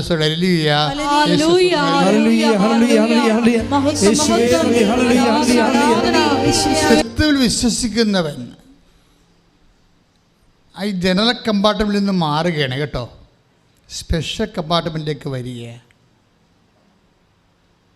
അതുകൊണ്ട് ബൈബിള് പറയും ക്രിസ്തുവിലായിരിക്കുന്നവൻ പുതിയ സൃഷ്ടിയാണെന്ന്. സൃഷ്ടി തന്നെ മാറിപ്പോയതാണ്. ശ്രദ്ധിക്കട്ടെ, ഹലോ ടേക്ക് ദ ബാഡ്. ശ്രദ്ധിക്കട്ടെ, ഹല്ലേലൂയ ഹല്ലേലൂയ ഹല്ലേലൂയ ഹല്ലേലൂയ ഹല്ലേലൂയ യേശുവേ ആരാധന ആരാധന ആരാധന. ശ്രദ്ധിക്കട്ടെ ഹല്ലേലൂയ. 5:17 വായിച്ചോളൂ. ക്രിസ്തുവിൽ ആയിരിക്കുന്നവൻ പുതിയ സൃഷ്ടിയാണ്, പഴയത് കടന്നുപോയി, ഇതാ പുതിയത് വന്നു കഴിഞ്ഞു. 2 കൊരിന്തോസ് 5:17 ഏറ്റു പറഞ്ഞേ. ക്രിസ്തുവിൽ ആയിരിക്കുന്നവൻ പുതിയ സൃഷ്ടിയാണ്. That means it's a different person. ക്രിസ്തുവിൽ ആയിരിക്കുന്നവൻ എങ്ങനെയാണ് പുതിയ സൃഷ്ടിയാകണത്? അവൻ ജനകമ്പാർട്ട്മെൻറ്റിൽ നിന്ന് മാറി. നിലക്കണ്ട കമ്പാർട്ട്മെൻറ്റ് എന്തൊക്കെ സംഭവിക്കുന്നത്? അത് മെറിറ്റിലാണ് വർക്ക് ചെയ്യണത്. ക്രിസ്തുവിലായിരിക്കുന്നവന് ഗ്രേസിലാണ് വർക്ക് ചെയ്യണത്. മെറിറ്റിൽ എന്താ കുഴപ്പം? അവർ നാട് പിടിച്ചടക്കിയത് വാളുകൊണ്ടല്ല അല്ലേ? നാടൊക്കെ പിടിച്ചെടുക്കുന്നത് വാളുകൊണ്ടല്ലേ? അതാണ് മെറിറ്റെന്ന് പറയണത്. പിന്നെ എന്താണ്? അവർ വിജയിച്ചത് കരബലം കൊണ്ടല്ല, മസിൽ പവർ കൊണ്ടല്ലെന്ന്. കരബലം അല്ലേ? Money power, muscle power. ഈ ലോകത്ത് ഓരോ കാര്യങ്ങൾ നടക്കണത് എങ്ങനെയാണ്? മണി പവർ അല്ലേ? അല്ലെങ്കിൽ മസിൽ പവർ കൊണ്ടാണ്. അപ്പോൾ ഇതൊക്കെ മണി പവർ ഉള്ളവന് കോൺഫിഡൻസ് ഉണ്ട്, മസിൽ പവർ ഉള്ളവന് കോൺഫിഡൻസ് ഉണ്ട്. ഇത് രണ്ടും ഇല്ലാത്തവർക്ക് കോൺഫിഡൻസ് ഇല്ലെന്നല്ല, ഇത് രണ്ടും ഇല്ലാത്തവന് ഇരട്ടി കോൺഫിഡൻസ് ഉണ്ട്. കോൺഫിഡൻസ് ഓഫ് ജീസസ് ക്രൈസ്റ്റ് കൈ ഇടിച്ച്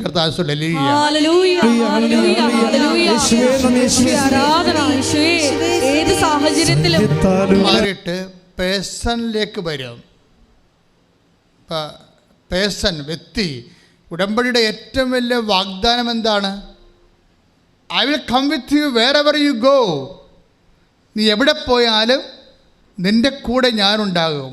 33:14 പുറപ്പാടിൻ്റെ പുസ്തകം. ശ്രദ്ധിക്കട്ടെ, ശ്രദ്ധിക്കട്ടെ. ഹല്ലേലൂയ, ഹല്ലേലൂയ, ഹല്ലേലൂയ, ഹല്ലേലൂയ, യേശുവേ യേശുവേ സ്തുതി. ഹല്ലേലൂയ, ഹല്ലേലൂയ, ഹല്ലേലൂയ, യേശുവേ ആരാധന. പുറപ്പാട് 33:14. ഞാൻ തന്നെ നിന്നോട് കൂടെ വരികയും, ഒന്ന് പറഞ്ഞേ, ഞാൻ തന്നെ നിന്നോട് കൂടെ വരികയും നിനക്ക് ആശ്വാസം നൽകുകയും ചെയ്യും. Praise the Lord. അപ്പോൾ ഇപ്പം നമ്മൾ 11:29 കണ്ട വചനമില്ലേ?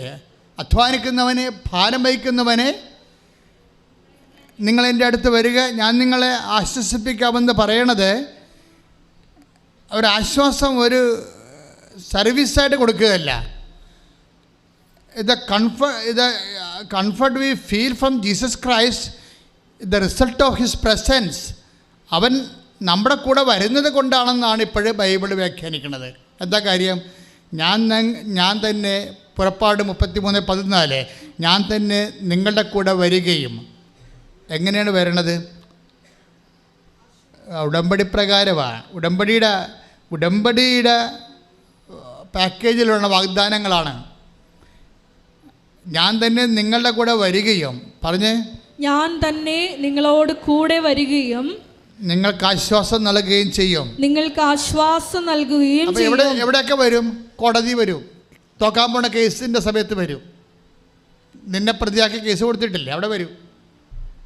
വാഗ്ദാനത്തിലുള്ളതാണ്. പരീക്ഷ ഹോളിൽ ആരും വരാൻ പറ്റത്തില്ല. എൻ്റെ അമ്മമാരൊക്കെ മക്കൾ പരീക്ഷ എഴുതാൻ പോകുമ്പോൾ വരാന്തെ പോയിരുന്ന് കൊന്തയെല്ലാം കണ്ടിട്ടില്ലേ? അവർക്ക് അകത്ത് കയറാൻ പറ്റത്തില്ല. പക്ഷേ ആള് അകത്ത് കയറും. എത്ര മക്കളാണ് ഇവിടെ കരഞ്ഞുകൊണ്ട് ഇവിടെ സാക്ഷ്യം പറഞ്ഞിരിക്കണത്? കർത്താവ്, അമ്മ വന്ന് എനിക്കെല്ലാം പറഞ്ഞു തന്നെന്ന്. നമുക്ക് അതൊക്കെ ഓർക്കും, ഇതൊക്കെ ഒരു ഹാലൂസിനേഷനാണ്, ഇല്യൂഷനാണ് എന്നൊക്കെ ഓർക്കും. കാര്യം വല്ലാത്ത പറച്ചിലാണ് ഇവർ പറഞ്ഞു കൂട്ടണതേ. ഞാനിങ്ങനെ ഇപ്പോൾ കഴിഞ്ഞ ദിവസം ഒരു ബിടെക് ആയിട്ടുള്ള ഒരു വിദ്യാർത്ഥിയുടെ സാക്ഷ്യം കേട്ടപ്പോൾ അയാളുടെ പ്രശ്നം വെച്ച് കഴിഞ്ഞാൽ, അയാൾ പറയണത്, എനിക്ക് എപ്പോഴും ഞാൻ ചില 5-6 വിഷയത്തിൽ ഞാൻ തോക്കും എപ്പോഴായാലും. അതെന്ത് തോക്കണം വെച്ച് കഴിഞ്ഞാൽ, എനിക്ക് എൻ്റെ ഹാൻഡ് റൈറ്റിങ് അത്ര ശരിയല്ല. ഒന്ന്. രണ്ടാമത്തത്, എനിക്കിങ്ങനെ ചിന്തിക്കേണ്ടി വരും. ഓരോ ചോദ്യം കേൾക്കുമ്പോഴും ഞാനിങ്ങനെ ചിന്തിക്കും. അങ്ങനെ ചിന്തിച്ച് എഴുതി ഒരു പാവപ്പെട്ടവൻ പകുതി ആകുമ്പോൾ തന്നെ പരീക്ഷയ്ക്ക് മണിയടിക്കും, തീർന്ന്. അപ്പോഴേ 20 മാർക്ക് അല്ലെങ്കിൽ 50 മാർക്കിൻ്റെ ചോദ്യം എഴുതാൻ പറ്റത്തില്ല. അതാണ് അദ്ദേഹത്തിൻ്റെ പ്രശ്നം. അദ്ദേഹത്തിന് സമയം, അതായത് ചിന്തിച്ച് എഴുതണ കാരണം അദ്ദേഹത്തിന് സമയം കിട്ടുന്നില്ല. അതുകൊണ്ട് അദ്ദേഹം സപ്ലി അടിച്ച് മരിക്കുകയാണ്. പക്ഷേ അയാൾ ഉടമ്പടി എടുത്ത് കഴിയുമ്പോൾ ഇയാൾ പറയണ വർത്താനം ആ സാക്ഷ്യം കിടപ്പുണ്ട്. അതായത്, ഞാൻ ക്വസ്റ്റ്യൻ പേപ്പർ തുറന്നപ്പോൾ തന്നെ അമ്മ ഡിക്റ്റേഷൻ തുടങ്ങിയെന്ന്. നമുക്ക് കണ്ണ് നിറഞ്ഞു അത് കേൾക്കുമ്പോൾ. ഞാൻ ക്വസ്റ്റ്യൻ പേപ്പർ തുടങ്ങിയപ്പോൾ തന്നെ അമ്മ ഡിക്റ്റേഷൻ തുടങ്ങി. എന്താണ്? അമ്മ സാന്നിധ്യമായിട്ട് ഇതിൻ്റെ ഉത്തരം പറഞ്ഞു തരാൻ തുടങ്ങി. എന്നിട്ട് ഇപ്പം ഇങ്ങനെ എഴുതി, അതായത് എല്ലാ കൊല്ലം എഴുതുന്നതിനേക്കാളും 10 മിനിറ്റ് നേരത്തെ എല്ലാ ക്വസ്റ്റ്യനും ആൻസർ ചെയ്ത് വെച്ചിരിക്കണം, പേപ്പർ കൊടുത്തിരിക്കണം. ഇതിന് ടൈം ഷോർട്ടണിങ് എന്ന് പറയും, സമയച്ചുരുക്കാം. ഉടമ്പടിയുടെ ഒരു വാഗ്ദാനമാണ് സമയച്ചുരുക്കാം. ഇത്രയും നാൾ പുള്ളിയുടെ ഒരു കഴിവ് അത് ചിന്തിച്ച് ആലോചിച്ച് എഴുതണ കാരണം, എഴുതി ഒപ്പിക്കാൻ പറ്റാത്ത കാരണം കുറേ ക്വസ്റ്റ്യൻ വിട്ടു പോകുമായിരുന്നു. ഉടമ്പടി എടുത്തു കഴിഞ്ഞപ്പോൾ ഞാൻ തന്നെ നിൻ്റെ കൂടെ വരുമെന്ന് പറഞ്ഞല്ലോ, അത് ഉടമ്പടിയിലുള്ളതല്ലേ. അങ്ങനെ വേറെ ഒരു പ്രാർത്ഥനയ്ക്കും ഇല്ലല്ലോ. അതിന് വേറെ ഒരു പ്രാർത്ഥനയ്ക്കും അങ്ങനെ അഷുറൻസ് ഇല്ല. I will come with you എന്ന് പറഞ്ഞ അഷുറൻസ് ഇല്ല. ദിവ്യകുർബാന നമ്മൾ സ്വീകരിക്കുമ്പോൾ നമുക്ക് ദിവ്യകുർബാനയുടെ ഒരു സാന്നിധ്യമുണ്ട്, പക്ഷെ അത് അലൗകികമായ സാന്നിധ്യമാണ്. ഇതുപോലെ പ്രാക്ടിക്കൽ ഫീൽഡിൽ ഒരു പ്രകടനപരത വ്യക്തമല്ല. അത് കാര്യം അതിനു വേണ്ടിയുള്ളതല്ല. ദിവ്യകുർബാന നിത്യതയ്ക്ക് വേണ്ടി ദൈവം സ്ഥാപിച്ചതാണ്. അല്ല നമ്മുടെ അനുദിന ജീവിതത്തിൻ്റെ ആവശ്യങ്ങൾക്ക് അതിന് പ്രൈമറി ഫോക്കസിങ് ഉള്ളതല്ല. എപ്പോഴും നമ്മൾ ശ്രദ്ധിക്കണം. അത് കർത്താവ് വളരെ കൃത്യവും വ്യക്തവുമായി പറഞ്ഞിട്ടുള്ളതാണ്, നിത്യതയ്ക്ക് വേണ്ടിയുള്ളതാണ്. യേശുക്രിസ്തുവിൻ്റെ ഉയർപ്പ് പങ്കാളിത്തം നിനക്ക് ലഭിക്കണമെന്നുണ്ടെങ്കിൽ അവൻ്റെ വിശുദ്ധ ശരീരം നീ ഭക്ഷിച്ചുകൊണ്ട് നിൻ്റെ ആത്മാവ് അമർത്യത പ്രാപിക്കണം. അവൻ്റെ ഉത്ഥാനത്തിൻ്റെ പങ്കാളിത്തം നമുക്ക് ലഭിക്കണത് അതുവഴിയാണ്.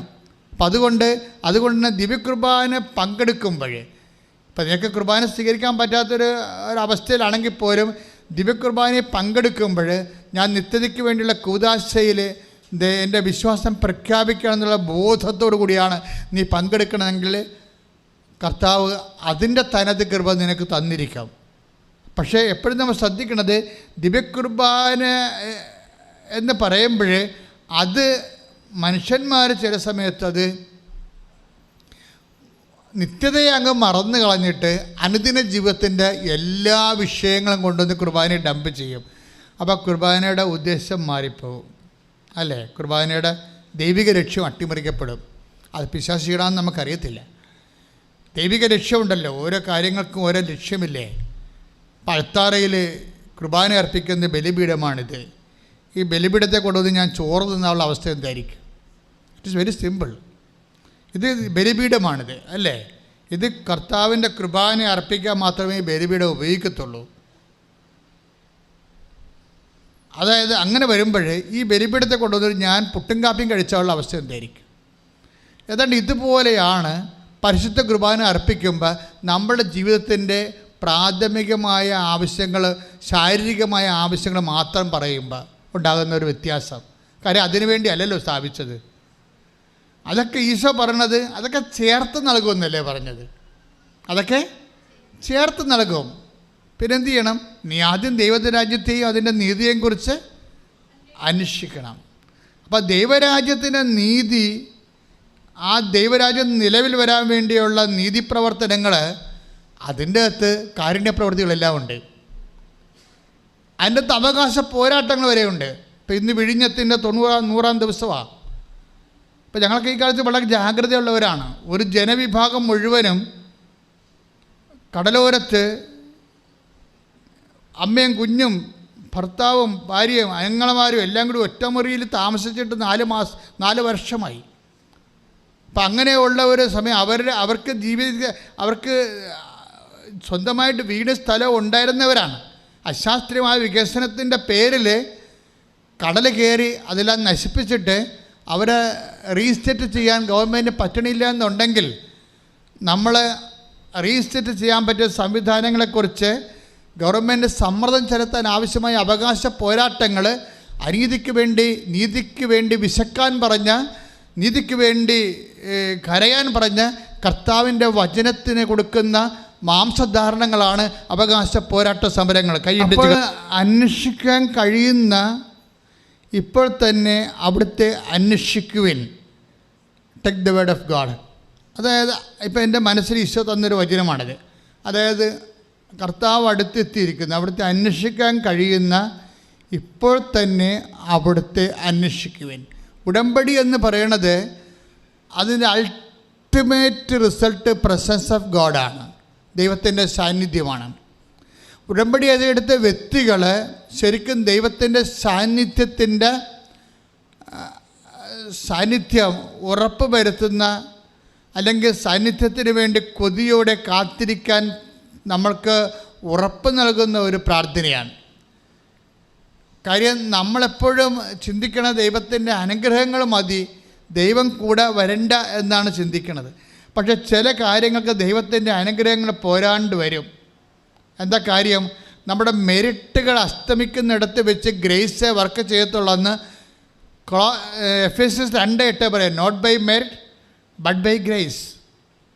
അപ്പോൾ നമ്മളുടെ മെരിറ്റുകൾ അസ്തമിക്കുന്ന സ്ഥലമുണ്ട്, നമ്മുടെ യോഗ്യതകൾ അസ്തമിക്കുന്ന സ്ഥലമുണ്ട്. ആ യോഗ്യതകൾ അസ്തമിക്കുന്ന സ്ഥലത്ത് പിന്നെന്താ വർക്ക് ചെയ്യാൻ സാധ്യതയുള്ളത്? ഗ്രേസാണ് വർക്ക് ചെയ്യണത്, കൃപയാണ് വർക്ക് ചെയ്യണത്. യെശയ്യാ 55:6. യെശയ്യാ 55:6. കർത്താവിനെ കണ്ടെത്താൻ കഴിയുന്ന, പറഞ്ഞ കർത്താവിനെ കണ്ടെത്താൻ കഴിയുന്ന, കർത്താവിനെ കണ്ടെത്താൻ കഴിയുന്ന ഇപ്പോൾ തന്നെ അവിടുത്തെ അന്വേഷിക്കുവിൻ. അവിടുന്ന് അരികെയുള്ളപ്പോൾ അവിടുത്തെ വിളിക്കുവിൻ. Praise the Lord. അതായത് ഉടമ്പടിയിലുള്ള ഏറ്റവും വലിയ പാക്കേജ് പ്രോമിസ് പ്രസൻസ് ഓഫ് ഗോഡാണ്. അതാണ് കർത്താവിനെ കണ്ടെത്താൻ കഴിയുന്ന ഇപ്പോൾ എന്ന് പറയുന്നത്. ഉടമ്പടി എടുത്ത എല്ലാ വ്യക്തികൾക്കും ഈ അവകാശമുണ്ട്. അപ്പം നിങ്ങളുടെ IELTS അല്ലെങ്കിൽ വസ്തുവിൽപ്പന അല്ലെങ്കിൽ വീട് വെപ്പ് എന്നുള്ള ഒരു കൊച്ചു മിനിമം പ്രോഗ്രാമിൽ നിന്ന് മനസ്സിനെ സ്വതന്ത്രമാക്കണം. അതൊക്കെ ഓട്ടോമാറ്റിക്കായിട്ട് നടക്കും, അതിൻ്റെ അപ്പുറത്തും നടക്കും. പക്ഷെ നിങ്ങൾ എന്താണ് മനസ്സിൽ വെക്കേണ്ടത്? ഉടമ്പടി പുതുക്കി കൊണ്ടിരിക്കുന്നവർ പ്രത്യേകം ശ്രദ്ധിക്കണം. അവരെ ചെയ്യേണ്ടത് പ്രസൻസ് ഓഫ് ഗോഡിനാണ് കൂടുതൽ പ്രാധാന്യം കൊടുക്കേണ്ടത്. പ്രസൻസ് ഓഫ് ഗോഡിന് കൊടുത്തു കഴിഞ്ഞാൽ എന്താ പറഞ്ഞാൽ അത് മെരിറ്റിലല്ല വർക്ക് ചെയ്യണത്, ഗ്രേസിലാണ് വർക്ക് ചെയ്യണത്. ഇപ്പം ഇപ്പം അനാർക്കിൻ്റെ മല്ലന്മാരെക്കുറിച്ച് പറയേണ്ടത് ബൈബിള്. അനാർക്കിൻ്റെ മല്ലന്മാർ എന്താ, ഈ മോശ ജോഷുവയെ ഒക്കെ കാനാൻ ദേശം ഒറ്റുനോക്കാൻ വേണ്ടി വിട്ടില്ല. അവർ കീഴടക്കാൻ പോണ ദേശങ്ങളിലെ ജനങ്ങളുടെ വലിപ്പവും അവിടുത്തെ കൃഷിയും അവിടുത്തെ കോട്ടകളും സൈന്യവും തങ്ങൾക്ക് അവരെ കീഴടക്കാൻ പറ്റുമോ ഇല്ലയെന്നറിയാൻ വേണ്ടി ഒരു സ്പൈ വർക്ക് ചെയ്യാൻ വേണ്ടി മോസസ് വിടും. അപ്പോൾ മോസസ് വിടുമ്പോൾ അത് ഇവർ കാനാൻ ദേശത്തൂടെയൊക്കെ സഞ്ചരിച്ചിട്ട് പേടിച്ച് അരണ്ട് ഇവരിവിടെ വരും. എന്നുവെച്ചാൽ പറയും രാക്ഷസന്മാരാണ് അവിടെ ഉള്ളത്, അനാർക്കിൻ്റെ സന്താനങ്ങൾ അവിടെ ഉണ്ട്. അനാർക്ക് മല്ലനാണ്. പണ്ട് മല്ലന്മാർക്ക് പുരാതന മല്ലന്മാരുണ്ടല്ലോ ബൈബിളിൽ. അപ്പോൾ 8 അടി 9 അടിയൊക്കെയുള്ള മനുഷ്യർ, അത്തരം മനുഷ്യർ അവരെ കണ്ടപ്പോൾ ഞങ്ങൾക്ക് തോന്നിയത് ഞങ്ങളെ വിട്ടിലാണെന്നാണ് തോന്നിയത്. അവർക്കും അങ്ങനെ തോന്നിക്കാണുമെന്ന് ഞങ്ങളെ കണ്ടപ്പോൾ. ഈ വിട്ടിലൊക്കെ എവിടെ പോകണമെന്ന് പിടിച്ചു തീരാൻ പറ്റില്ല, പേടിയാണെന്ന്. അപ്പോൾ നമുക്കത് അവിടെ അടുക്കാൻ പറ്റത്തില്ലെന്ന് പറയും. അപ്പം അടുക്കാൻ പറ്റത്തില്ലെന്ന് പറയുമ്പോൾ കലേബ് പറയുന്ന ഒരു വാക്കുണ്ട്. എന്താ പറയണത്? അടുക്കാൻ പറ്റത്തില്ല എന്നുള്ളത് ഒരു യോഗ്യതയുടെ വിഷയമാണ്. ഇത് മെറിറ്റിൽ വർക്ക് ചെയ്യത്തില്ല, പക്ഷേ ഗ്രേസിൽ വർക്ക് ചെയ്യും. കർത്താവ് അവരെ നമുക്ക് ഏൽപ്പിച്ച് തരുമെന്ന്. അതാണ് സംഭവം. അപ്പം നിനക്ക് അടുക്കാൻ പറ്റാത്ത സ്ഥലത്തേക്ക് കഴിഞ്ഞ ദിവസങ്ങളിൽ അരുൺ ഒരു സാക്ഷ്യം പറഞ്ഞ്. അരുണിൻ്റെ സാക്ഷ്യം എന്ന് വെച്ചാൽ അരുൺ ഒരു എൻജിനീയർ, അവൻ ഉടമ്പടി കൃത്യമായിട്ട് ഷാർപ്പായിട്ട് ഉടമ്പടി ഫോളോ ചെയ്യുന്ന ആളാണ്. അതിൻ്റെ വചനങ്ങളും അതിൻ്റെ നടപടിക്രമങ്ങളും അതിൻ്റെ പ്രവൃത്തി അളവെല്ലാം കൃത്യമായിട്ട് ഫോളോ ചെയ്യുന്നതാണ്. അപ്പോൾ അവനെ തൽക്കാലത്തേക്ക് ഒരു ഓവർസിയർ സൂപ്പർവൈസറായിട്ടൊരു കമ്പനിയിൽ നിയമിച്ച് കഴിയുമ്പോൾ മദ്രാസിലെ ആ കമ്പനിയുടെ അപ്പുറത്ത് R&D എന്നും പറഞ്ഞ് വേറൊരു സെക്ഷനുണ്ട്. അവിടെ ആർക്കും പോകാൻ പറ്റത്തില്ല. അരുൺ വർക്ക് ചെയ്യുന്നത് ഒരു സൂപ്പർവൈസറായിട്ടൊരു കമ്പനിയിൽ. ആ കമ്പനിയുടെ ഓപ്പോസിറ്റായിട്ട് R&D എന്നും പറഞ്ഞൊരു വലിയ ഹെഡിങ് എഴുതിയിട്ടുണ്ട്. അത് ഭയങ്കര പ്ലാന്റാണ്, റിസർച്ച്. അതായത് അവിടെ ചെല്ലാൻ ആർക്കും പറ്റത്തില്ല. അപ്പോൾ ഇവൻ പറയും, കർത്താവിനോട് പറയും, കർത്താവേ എനിക്കവിടെ പോകണമല്ല എന്ന് പറയും. ഞാനൊത്തിരി കൊതിച്ചിട്ടുണ്ട്, അവൻ എൻജിനീയർ അല്ലേ, അപ്പോൾ എനിക്കവിടെ പോകണം. പക്ഷേ എനിക്കവിടെ പറയാനോ ചോദിക്കാനോ അവിടെ കൊണ്ട് എത്തിക്കാനോ മെറിറ്റ് എനിക്കില്ല. എൻ്റെ കർത്താവ് എന്നെ സഹായിക്കണമെന്ന് പറയും. ഉടനെ R&D എന്ന് പറയുന്നത് എന്താണ്? ആ റിസർച്ച് ആൻഡ് ഡെവലപ്മെൻറ്റാണ്. അത് ഉന്നതമായ ശമ്പളത്തിൽ സയൻറ്റിസ്റ്റുകൾ വർക്ക് ചെയ്യുന്ന സ്ഥലമാണത്. ഒറ്റ മാസം കൊണ്ട് അരുണിന് കർത്താവ് അവിടെ ജോലി കൊടുക്കും. അത് നമ്മൾ ഞെട്ടിപ്പോവാൻ സാക്ഷ്യം കേട്ട് കഴിഞ്ഞാൽ നല്ല സൂപ്പർ സാക്ഷ്യമാണ്. അവൻ ആഗ്രഹിച്ച് ഈ ബോർഡ്, ഇപ്പം ഞാനും പറയണം, ഈ ബോർഡ് അവനെ കാണിച്ചത് കർത്താവാണ്. കാര്യം എന്താണ്? നീ കാണിക്കുന്ന ജനതയെ ഞാൻ നിനക്ക് തരും എന്ന് വെച്ച് കഴിഞ്ഞാൽ അതൊരു ആക്രാന്തമല്ല, മറിച്ച് അവൻ്റെ കലിബർ അനുസരിച്ച് അവനെ കിട്ടാനുള്ള അവകാശമുള്ള ഇടമാണത്. അപ്പം അത് അവൻ ആഗ്രഹിക്കുന്നത് കർത്താവിലാണ് ആഗ്രഹിക്കുന്നത്. അതായത് അപ്പോൾ അനാർക്കിൻ്റെ മല്ലന്മാർ, വലിയ എഞ്ചിനീയർമാരായിട്ടുള്ള മല്ലന്മാരാണത് കൈകാര്യം ചെയ്യണത്. ഇവൻ അവിടെ അശുവാണ്. പക്ഷേ അവൻ കർത്താവിനോട് ചോദിക്കുമ്പോൾ അവിടെ 6-ാം ഡിയിൽ വർക്ക് ചെയ്യാൻ കർത്താവ് അവന് ഒറ്റ മാസം കൊണ്ട് അവസരം കൊടുക്കണത്. നിങ്ങൾ ആ സാക്ഷ്യം ഒന്ന് രണ്ടാമത് കേൾക്കണം, നല്ലതായിരിക്കും തോന്നണം. കാര്യം ബൈബിളിൽ അന്ന് പറഞ്ഞത് തന്നെയാണ് ബൈബിൾ ഇന്നും പറയണത്, മാറ്റി പറയത്തില്ല. ബൈബിളിൻ്റെ ഗുണം അതാണ്. അതുകൊണ്ട് 22:6 നടപടി വെളിപാടിൻ്റെ പുസ്തകം ശ്രദ്ധിക്കട്ടെ. ഹല്ലേലൂയ.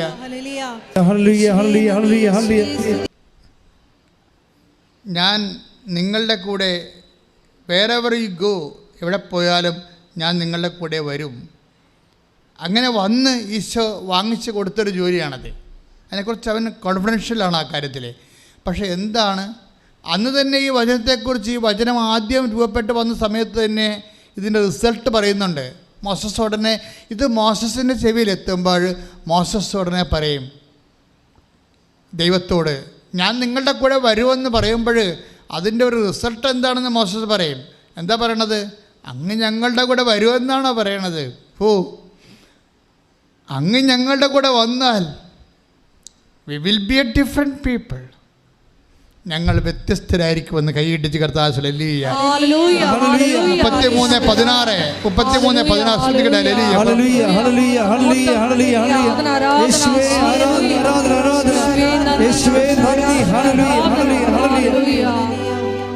പുറപ്പാട് 33:16.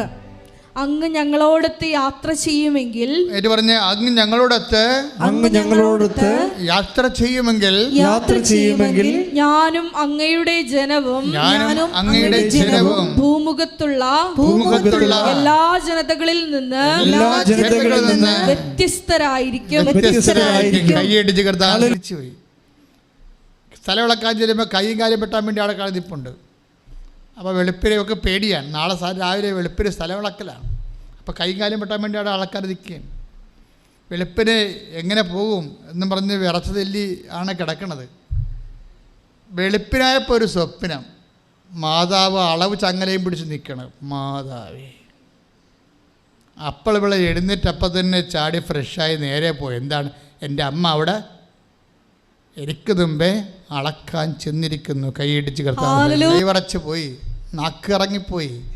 ഞങ്ങൾ പോകത്തില്ല, അവർ നമ്മളെ കൊന്നുകളയും, വിട്ടിലിനെ പോലെ തിന്നുകളയെന്ന് പറയുമ്പോൾ കലേബ് പറയും, നോ, കർത്താവ് അവരെ നമ്മുടെ കയ്യിൽ, എത്ര മല്ലന്മാരായാലും ശരി, കർത്താവ് അവരെ നമ്മുടെ കയ്യിൽ ഏൽപ്പിച്ച് തരുമെന്ന് പറയും.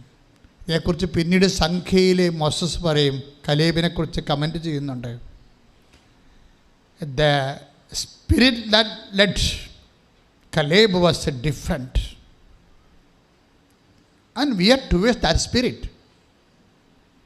കലേബിനെ നയിച്ച ആത്മാവ് വ്യത്യസ്തമായിരുന്നെന്ന്. ഡിഫറെൻറ്റ്. സംഖ്യാപുസ്തകത്തിലുള്ളതാണ്. സംഖ്യാപുസ്തകം 14:24. ശ്രദ്ധിക്കട്ടെ. ഹല്ലേലൂയ.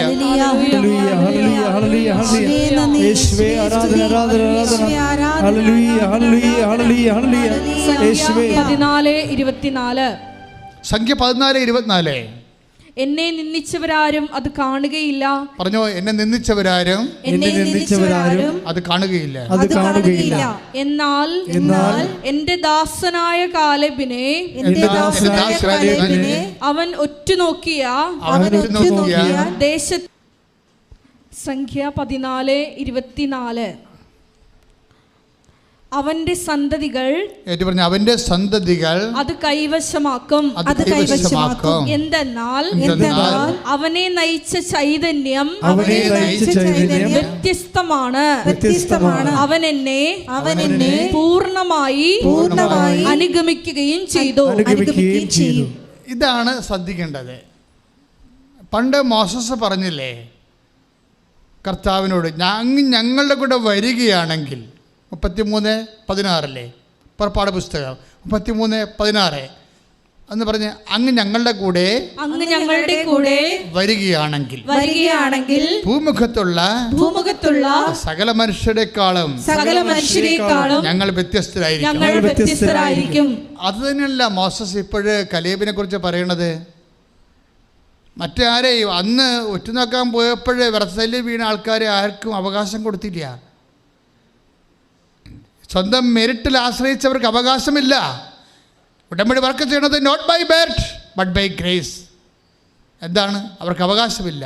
കലേബ് കർത്താവിൻ്റെ നാമത്തെ മഹത്വപ്പെടുത്തി. ദൈവം ഏൽപ്പിച്ചു തരാൻ പോകുന്ന ജനതയെ കണ്ടപ്പോഴേ വിറച്ച് അവരെ കീഴടക്കാൻ ഞങ്ങൾക്ക് പറ്റത്തില്ലല്ലോ എന്ന് പറഞ്ഞുകൊണ്ട് ദൈവത്തിൻ്റെ വാഗ്ദാനങ്ങൾ അവിശ്വസിച്ചവർക്ക് അവകാശമില്ല. ദൈവത്തിൻ്റെ വാഗ്ദാനങ്ങൾ വിശ്വസിച്ച Caleb, the spirit that led Caleb was a different. അവനെ നയിച്ച ആത്മാവ് വ്യത്യസ്തമായിരുന്നു. അതാണ് മോസസ് പറയണത്, അങ്ങ് ഞങ്ങളെ കൊണ്ട് വന്നാൽ. അപ്പോൾ എന്താ സംഭവിച്ചത്? ഒറ്റുനോക്കാൻ പോയപ്പോഴേ എങ്ങനെയാണ് കാനാൻ ദേശം ഏൽപ്പിച്ചു കൊടുത്തത്? വാഗ്ദാനങ്ങൾ വിശ്വസ്തനായവൻ വാക്ക് പാലിച്ചതാണ്. അവൻ അവരുടെ കൂടെ പോയതാണ്. എൻ്റെ ദൈവമേതല്ലേ, അവൻ്റെ വാഗ്ദാനങ്ങൾ അടിസ്ഥാനപ്പെടുത്തിക്കൊണ്ടാണ് നീ ഉടമ്പടി ചെയ്തിരിക്കുന്നത്. നിൻ്റെ ഉടമ്പടി ചെയ്യുമ്പോൾ അതിൻ്റെ അൾട്ടിമേറ്റ് റിസൾട്ട് എന്ന് പറയുന്നത് ദ പ്രസൻസ് ഓഫ് ഗാഡ്. കർത്താവ് നിൻ്റെ കൂടെ വരും. കൈയിടിച്ച് കർത്താവ് രോഗസൗഖ്യ പ്രാർത്ഥനയുടെ സമയമാണ്.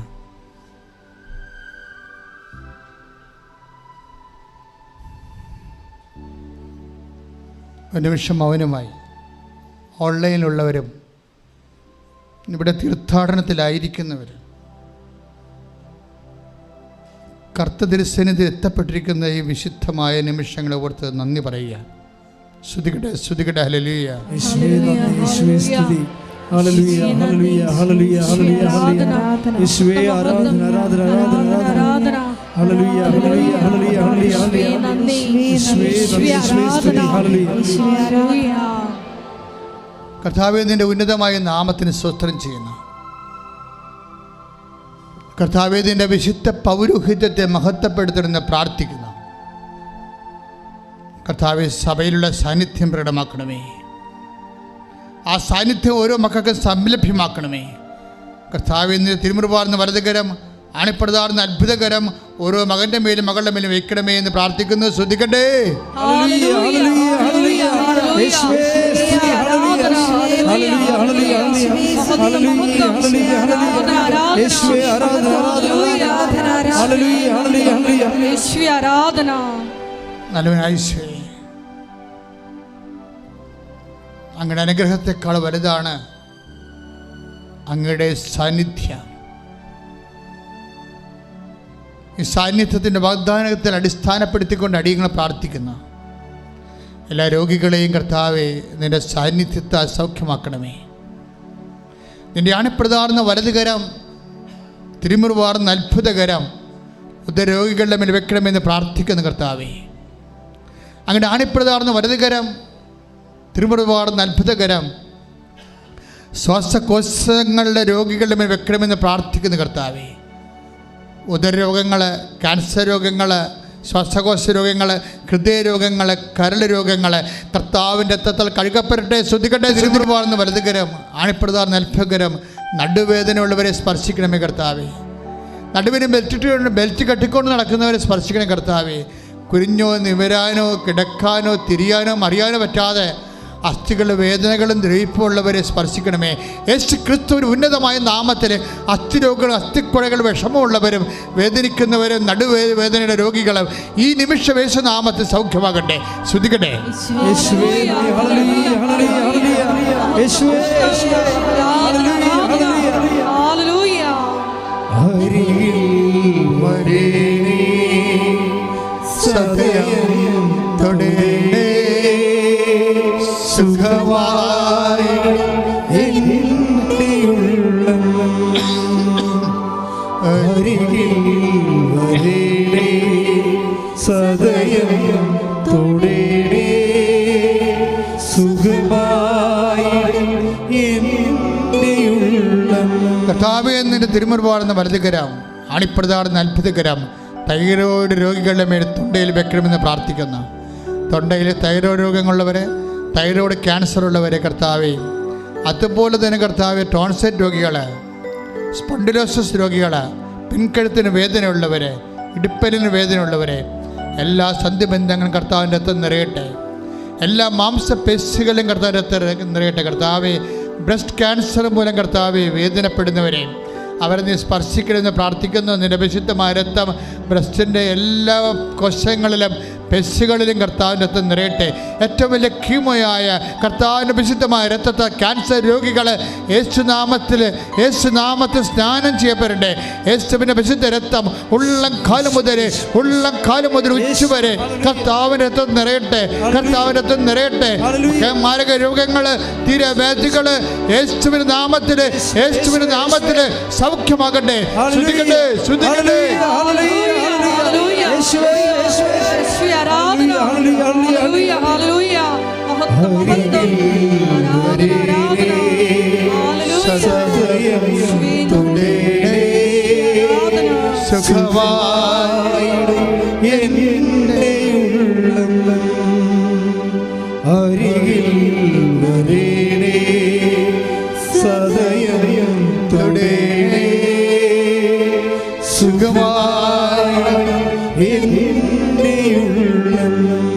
പരിശുദ്ധ പരമദിവ്യകാരുണ്യത്തിന് ആരാധനയും സ്തുതിയും പുകഴ്ചയും ഉണ്ടായിരിക്കട്ടെ. കർത്താവേ, വെള്ളപ്പാണ്ടുള്ളവരെ, ശരീരത്തിൽ ചിരങ്ങും ചൊരികളുമുള്ളവര്, ത്വക്ക് രോഗമുള്ളവര്, വിസർപ്പ രോഗികൾ, സോറിയാസിസ് രോഗികൾ, കർത്താവേ നിന്റെ വിശുദ്ധമായ രക്തത്താൽ മക്കളെ സ്നാനം ചെയ്യിക്കണമേ. കർത്താവേ, പ്രഭാഷകനിലൂടെ കർത്താവ് 16:12 പ്രാർത്ഥിക്കുന്ന മരുന്നോ ലേവനുമല്ല, അങ്ങയുടെ വചനമാണ് മക്കൾ സുഖപ്പെടുന്ന യേശുക്രിസ്തു ഉന്നതമായ നാമത്തിൽ അവിടുത്തെ വിശുദ്ധമായ രക്തത്തിൻ്റെ സ്നാനത്താൽ മാരക രോഗങ്ങൾ, തീരവ്യാധികൾ സൗഖ്യമാകട്ടെ. ശ്രുതിക്കട്ടെ.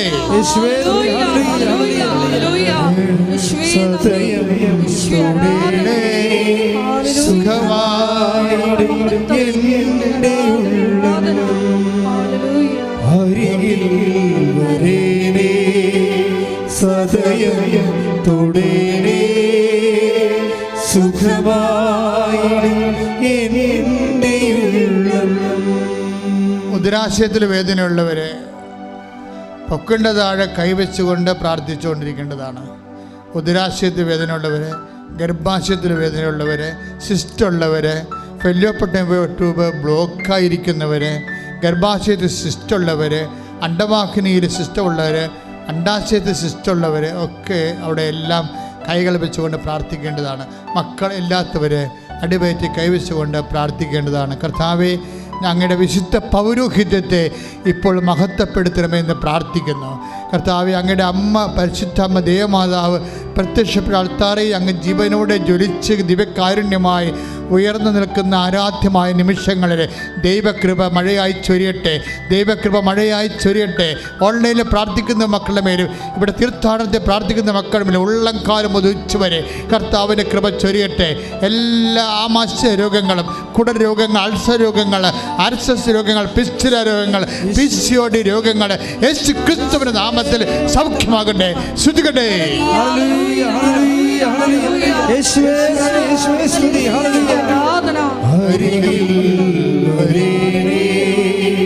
സദയം തൊടേണേ സുഖമായി എന്നെ